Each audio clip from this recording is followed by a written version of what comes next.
नमस्कार, आप देख रहे हैं सियासत समाचार। 2027 में होने वाले उत्तर प्रदेश विधानसभा चुनाव से पहले राजनीतिक माहौल पूरी तरह से गर्मा गया है। जयंत चौधरी ने बड़ा दांव खेला है। रामाशीष राय के इस्तीफे के बाद जयंत चौधरी ने बस्ती राजघराने से आने वाले ऐश्वर्या राज सिंह को आरएलडी के उत्तर प्रदेश इकाई की कमान सौंप दी है।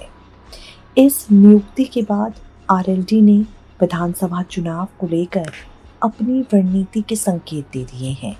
जयंत चौधरी के हाथों जिम्मेदारी मिलते ही ऐश्वर्या राज सिंह ने बड़ी प्रतिक्रिया दी है।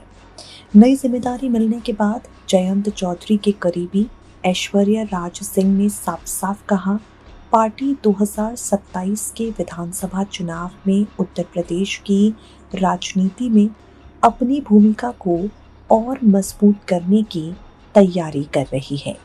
ऐश्वर्या राज सिंह ने आरएलडी के राष्ट्रीय अध्यक्ष और केंद्रीय मंत्री जयंत चौधरी का आभार जताया।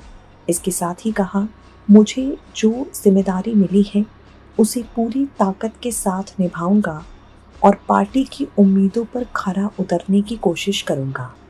जब ऐश्वर्या राज सिंह से सवाल किया गया क्या उनके प्रदेश अध्यक्ष बनने के बाद बस्ती की 5 विधानसभा सीटों में से आरएलडी किसी सीट पर अपना उम्मीदवार उतारेगी, ऐश्वर्या राज सिंह ने कहा, हम लोग 403 सीटों पर लड़ेंगे। कहीं सिंबल नल तो कहीं कमल होगा या कहीं अन्य सहयोगी पार्टियों के उम्मीदवार लड़ेंगे। कौन सी सीट किसके हिस्से में आएगी, इसका फैसला संसदीय बोर्ड और गठबंधन की बैठक में होगा। ऐश्वर्या राज सिंह ने बस्ती में आरएलडी की राजनीतिक मौजूदगी का जिक्र किया और कहा, बस्ती में पहले से ही आरएलडी की मौजूदगी रही है। भारतीय क्रांति पार्टी के दौर का उल्लेख करते हुए ऐश्वर्या राज सिंह ने कहा, उस समय भी बस्ती में पार्टी की पैठ मजबूत थी।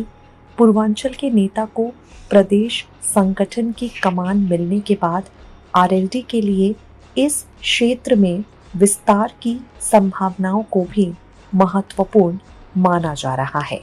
ऐश्वर्या राज सिंह ने युवाओं को आरएलडी से जोड़ने की रणनीति पर बात करते हुए कहा, आरएलडी युवाओं को अपने साथ जोड़ेगी और इसी दिशा में आगे बढ़ेगी।